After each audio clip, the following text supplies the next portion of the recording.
Baik Bapak Ibu Saudara dan saudariku yang saya kasih dalam Tuhan, di tahun 2007 pada musim panas saya sempatkan diri untuk terlibat dalam pendalaman yang namanya Black Spirituality Course, kursus untuk mengenal spiritualitas orang-orang African American. Pada satu sesi di pagi-pagi buta, kami semua para mahasiswi berseragam putih tok seperti suster nih. Lalu pagi-pagi kami berangkat dari satu kediaman yang dikenal sebagai tempat perhimpunan budak-budak dari Afrika di tahun 1700-1800-an ya. Mereka berhimpun untuk pukul tifa yang besar-besar, pukul untuk berkumpul sebagai ganti lonceng, kumpulkan mereka. Dari tempat ini kami berjalan sepanjang lorong-lorong di kota New Orleans menuju ke muara Mississippi. Di sana ada Levee ini bendungan raksasa, dan di wilayah itulah namanya downtown of New Orleans, pusat perbelanjaan di New Orleans, di mana ada gedung-gedung bersejarah yang kami kunjungi dari satu gedung ke gedung yang lain. Dan sejarah apa yang ditulis? Sejarah dehumanisasi, sejarah pelecehan martabat manusia, merendahkan manusia sampai pada taraf hewan. Apa yang dibuat? Orang-orang kulit putih dari Eropa sebagai bos-bos besar orang kaya berjual beli para budak, yaitu orang-orang Afrika. Yang turunan tete nenek moyangnya itu turun terus sampai ada Michael Jackson, Michael Jordan, LeBron James, ya, semua orang-orang terkenal orang hitam itu mereka punya tete nenek moyangnya itu para budak yang dirantai dari Afrika Barat, pantai Afrika Barat yang sekarang itu wilayah-wilayah Togo, Benin, ya, dibawa dengan kapal menyeberang Laut Atlantik sampai di New Orleans dan beberapa kota yang lain termasuk Baltimore. Mereka itu diperdagangkan seperti barang, diperebutkan dengan ditukarkan dengan uang. Betapa manusia direndahkan seperti hewan, bahkan hewan pun masih punya harga. Kemarin ketika Boy dibunuh, saya masih merasa bahwa Boy punya harga, karena Boy itu ada kedekatan dengan ketemu yang kenal baik. Ya, Boy maksudnya anjing di seminari, ya, bukan Boy salah satu anak gitu. Ya. Baik, inilah tragedi kemanusiaan yang masih sangat dirasa sampai hari ini di Amerika, di Eropa, juga di Australia dengan suku-suku asli aborigin. Dehumanisasi, manusia direndahkan begitu dahsyat sampai pada taraf hewan pun masih punya harga.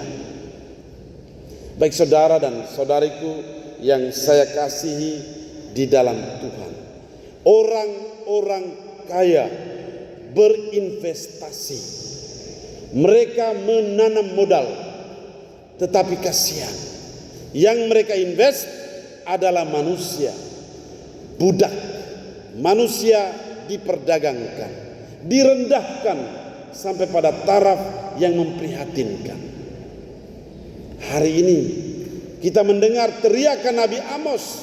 Dia teriak, seorang peternak ya dan pengrajin penanam pohon kurma meneriakan dari Yehuda ketidakadilan yang terjadi.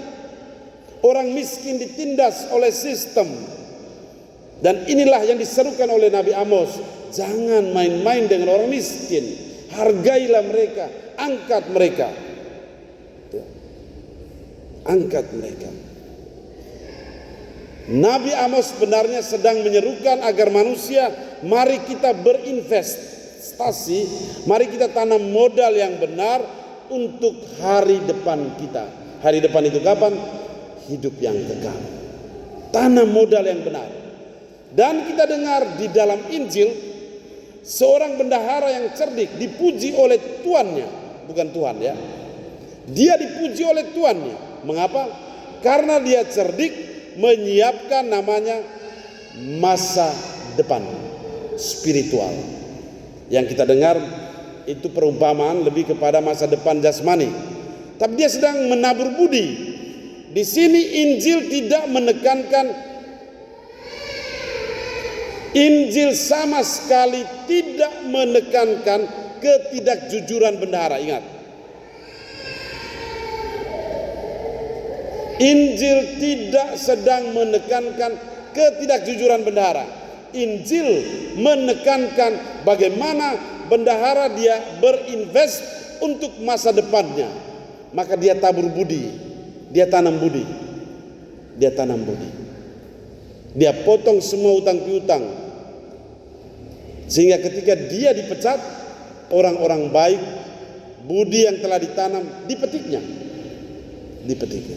Ini pesan dari Injil hari ini, saudara dan saudari. Menjadi pertanyaan untuk kita, apa investasi? Penanaman modal rohani apa yang sedang engkau buat? Dan pertanyaan ini pun untuk saya sebagai imam, dalam cara penggembalaan saya, apa yang sedang saya tanam untuk masa depan saya, hidup kekal saya? Apakah saya dengan cara saya ikut menindas orang-orang miskin? Apakah saya dengan cara saya menelantarkan orang-orang miskin?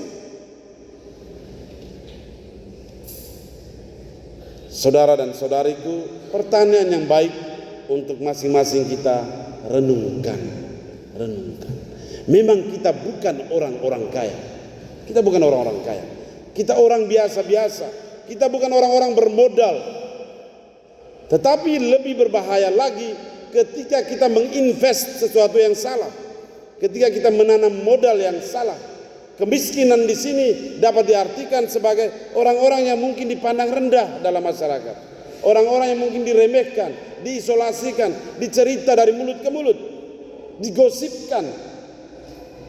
Nah, ini kemiskinan dalam kehidupan sosial kita. Apa investasimu? Apa model penanaman modalmu?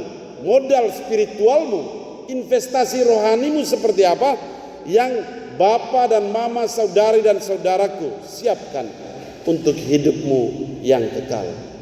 Mari kita bawa pertanyaan ini ke dalam keseharian hidup kita sepanjang pekan ini.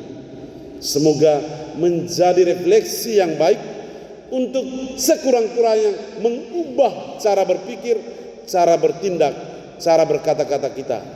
Semoga kita sungguh-sungguh menjadi investor spiritual yang benar lewat perkataan, lewat perbuatan, lewat tindakan-tindakan kita setiap hari. Semoga demikian. Amin.